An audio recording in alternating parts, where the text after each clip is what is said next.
knowing that, okay, there is somebody that I can talk to, and yes, they are a stranger, but at least I can talk to somebody, was really helpful. Welcome to Holding On to Hope, a series that shares the stories of everyday Australians that have experienced moments in crisis and found a path to support. Whilst all of the stories shared offer hope and inspiration, at times you may hear something you find triggering. If you or someone you know needs crisis support, please phone Lifeline on 13 11 14, text 0477 13 11 14, or visit lifeline.org.au for Lifeline chat service, which is 24/7. Hi, I'm Carla, and welcome to this episode of Holding On to Hope. From a young age, Nathida struggled to find where she belonged. Moving to Australia from Thailand as a child, she faced cultural challenges and, without knowing she was autistic, felt isolated and misunderstood. With mental health a taboo topic in her culture, Nathida battled suicidal thoughts alone until she reached out to Lifeline. That call became a turning point, offering her the support she needed. Nathida is also part of the Inside Our Minds project. Each year, this initiative works with young people from traditionally underrepresented communities. In 2024, the project spotlighted 7 courageous young people navigating mental health challenges and disability, and Nathida's story is one of them. Now diagnosed and better supported, Nathida manages her mental health with self-care, a strong support network, and she's here to share her journey from struggle to hope.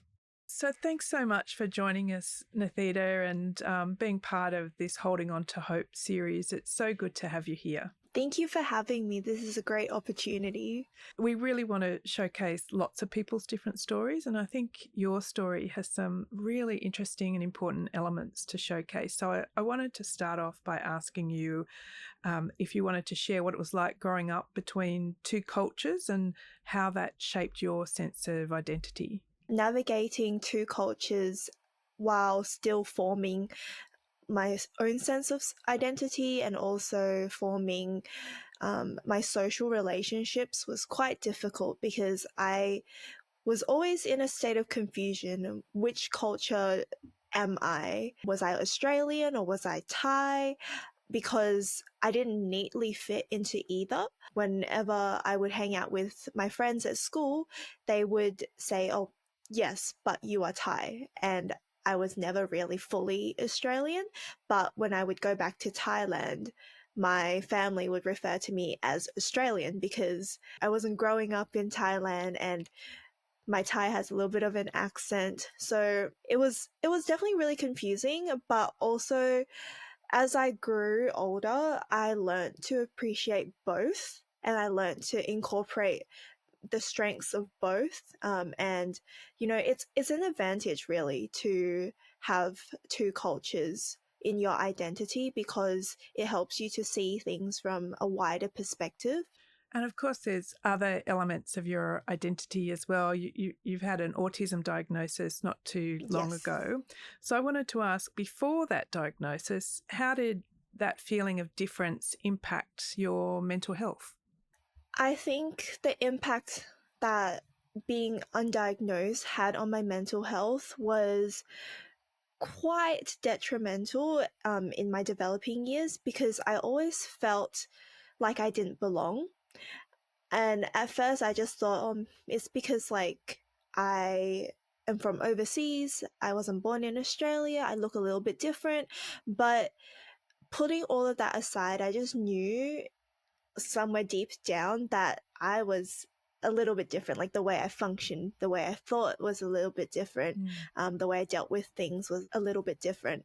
So I ended up being like a chameleon, and I was really confused as to who I really was. So I didn't develop a very strong sense of self until way later. I was making social mistakes that I didn't understand were mistakes. So my friends or those people that I was trying to fit in with would kind of ostracize me because I'd done something and I didn't know what it was. So I couldn't really fix it. Growing up, I felt really lonely and really misunderstood. You speak too about some dark moments, some really tough times in your life. What were they like and how did you cope with them? I don't think I coped very well with them. Those dark moments definitely made me feel like I was alone, even when I was in a crowded room, even when I was at school surrounded by people.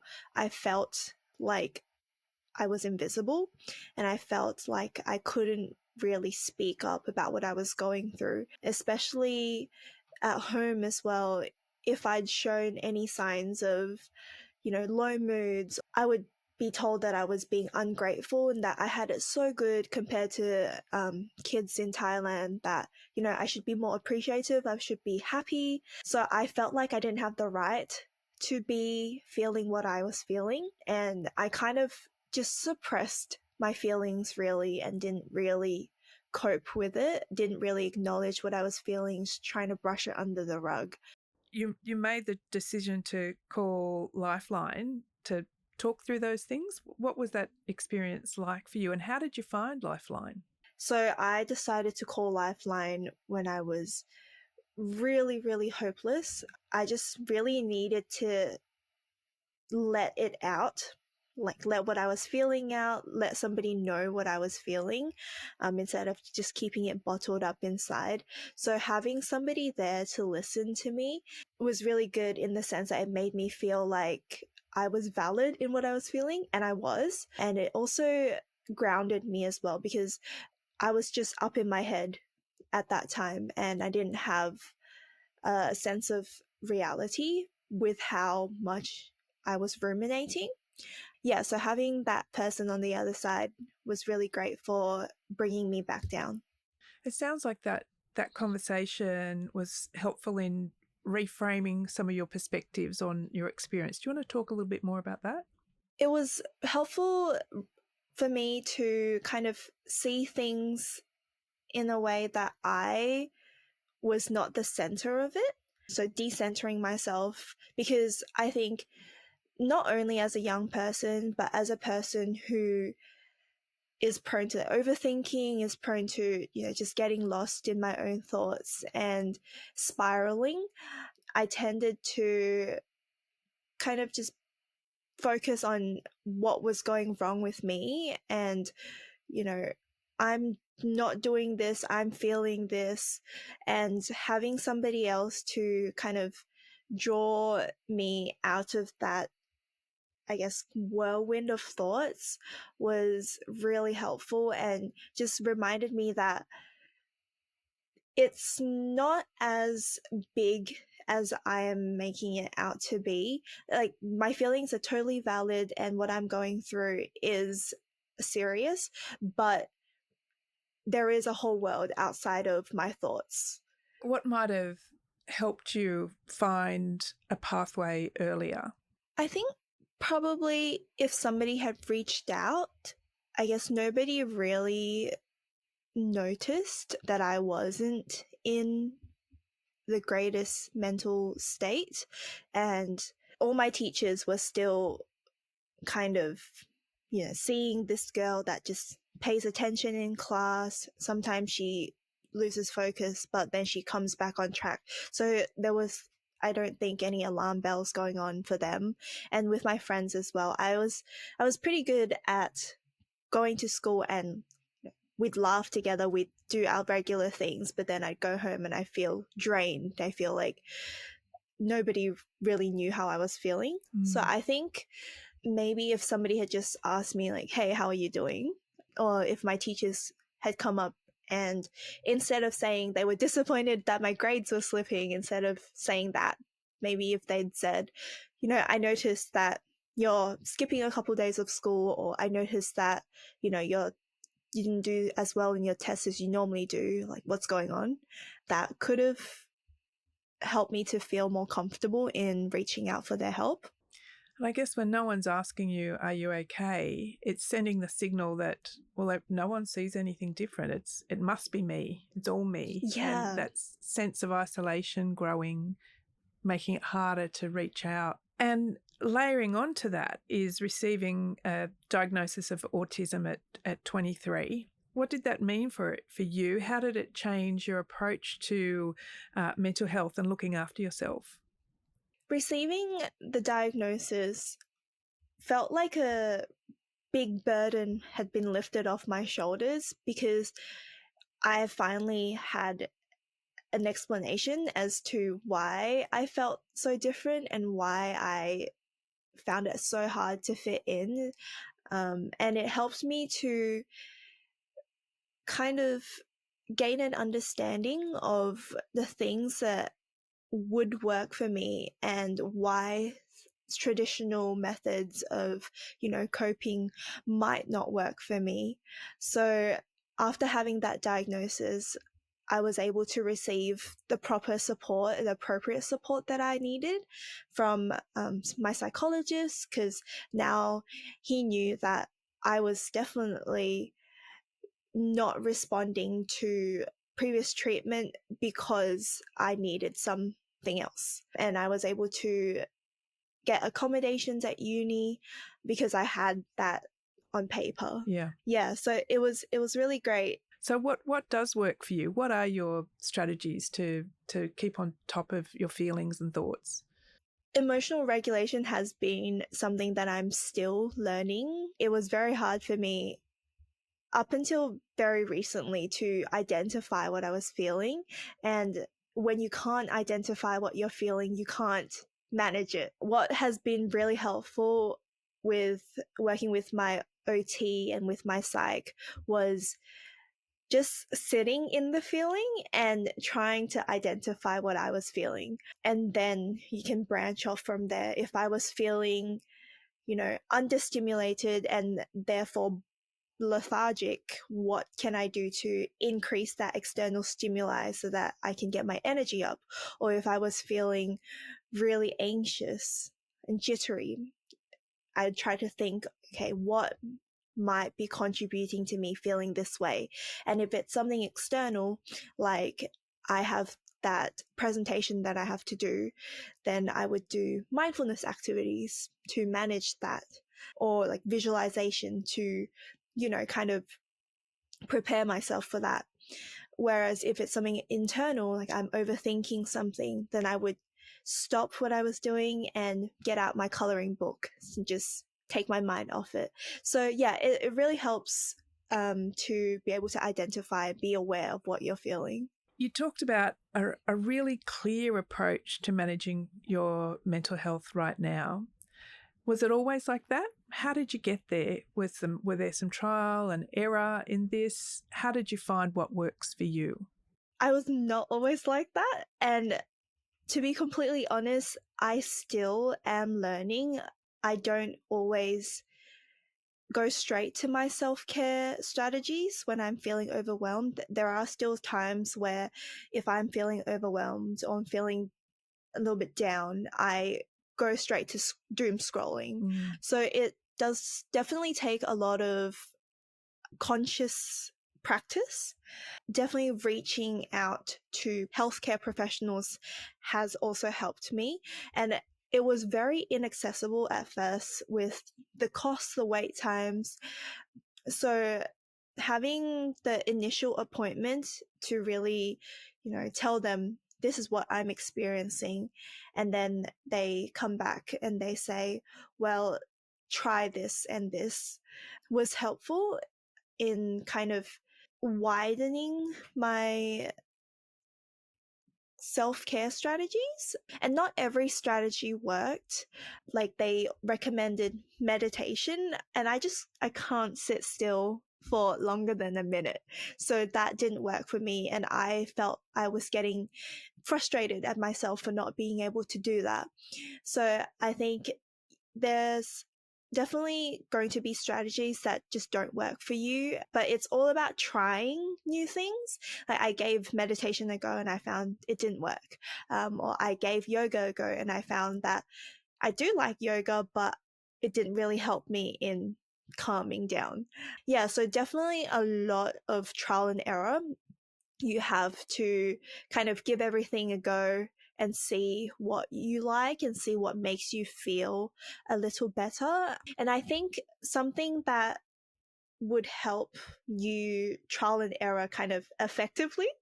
Something that I did anyway was writing down, like, before the strategy, how I was feeling, and then I would try my whatever strategy I was going to try, whether it's coloring, whether it's meditation, breath work, whatever it is. And then after that activity, I would write down again, like, how I found it. So then I'd have something to kind of reflect on. And also, if I wanted to take it to my psych or my OT, say, I gave this a go and this is how it went, I could also get external advice. So, yeah, I think having something concrete to look back on was really helpful. We hope you're enjoying this episode. Lifeline's new support toolkit makes it easier to care for family, friends, and loved ones, and look after yourself along the way. Visit us at toolkit.lifeline.org.au. Now, back to the episode. What about the power of connection and finding like-minded people? What's that meant for you? I think it's the most vital thing to thriving and to being able to enjoy your life. Connection, I think, has been a pivotal point for me in not only improving my quality of life, but also helping me to gain the courage to speak up about what I was feeling and letting go of the feeling of shame when I used to associate, feeling bad, and I used to associate my mental health episodes with shame.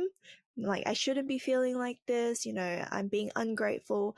But finding people who are going through similar experiences, who really know what it feels like to be in your shoes, really helps you to kind of put into perspective that, I'm not being ungrateful. I'm valid in my feelings. There are so many other people feeling the same things.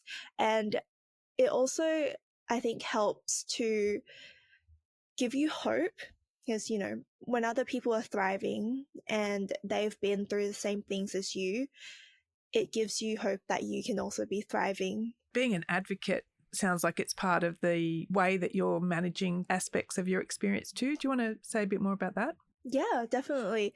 I think the most important thing that I have come to realize is that I have my experiences and I can either choose to just keep it to myself, and that's fine. But if I were to share it with people, if I were to use it to bring awareness, then other people can benefit from it. And I think that is what led me to be so strong in my advocacy, is that at the end of the day, I really, really want to give people that sense of hope that I also gained from hearing other people's stories, and also let people know that they're not alone, because I felt so alone when I was younger, going through mental health challenges, and that was a horrible feeling. So if I could do anything to kind of just help people to not feel like that, that would be amazing. What are the top self-care practices that help you stay grounded? My number one self-care practice is taking a break and saying no is really important, because I am somewhat of a people pleaser. So if my friends want to call me because they want someone to talk to, I won't say no, even though I hate phone calls. So I think learning to put into practice the act of saying no and being okay with, I guess, that feeling of uncomfortableness. I don't know if that's a word. Sounds a great word to me. Yeah. In saying no, and coming to terms with the fact that your friends will be okay with you saying no. It's not a big deal to say no, I think has been the most important and a very key part in reserving my energy And so once I have that energy, I can then think of how to take care of myself. That leads me to the next step, which is finding out what works for you. Like for me with autism, a lot of my, I guess, overwhelming feelings are coming from stimulation, like being overstimulated or being understimulated.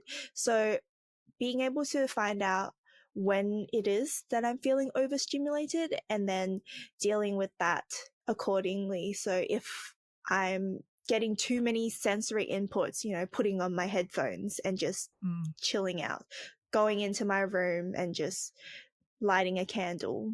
And the third thing I think is just mindfulness activities. So like I mentioned earlier, I have a coloring book that I really like. Sometimes I build Legos. Sometimes I would just, sit and watch. Like if I'm outside, I'll people watch.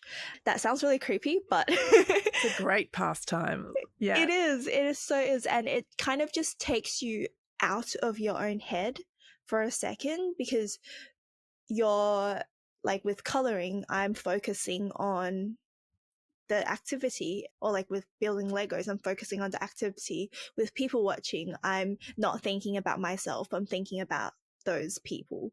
So yeah, anything that kind of gets you to pause your thoughts for a second, I think is really helpful. So I wanted to ask you what message you'd like to share with people who are listening, who themselves might be struggling, feeling isolated, struggling with their mental health. What would you like to say to them?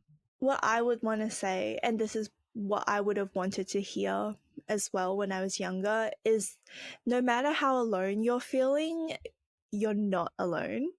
Maybe in that instance, you aren't surrounded by people, you feel like you have nobody to turn to, but in my experience, you will find your group, you will find people who care about you, and there is always somebody you can reach out to, like Lifeline, that will be there to immediately comfort you and help you to pause your thoughts that are spiraling. What's next for you? What's on your plate? Well, I definitely want to finish off my degree. I am doing a bachelor's in psychology at the moment. So I am thinking of going into research. I'm not sure yet which area, but that's the avenue that I want to make my impact, researching about possibly autism to diversify our understanding of it, because our current understanding is very limited. But in the meantime, like while I'm finishing my degree, I'm still kind of looking for opportunities to continue sharing my story, continue speaking up about my experiences so that others can feel heard and feel seen. I've been doing a couple of radio appearances. One of my friends, he has a show on a community radio station. So being able to speak through that avenue, finding new ways to kind of get involved at a more kind of legislative and government level, so that I'm really able to put forward the kind of experiences and concerns that, not only myself am experiencing, but others are experiencing on the big table.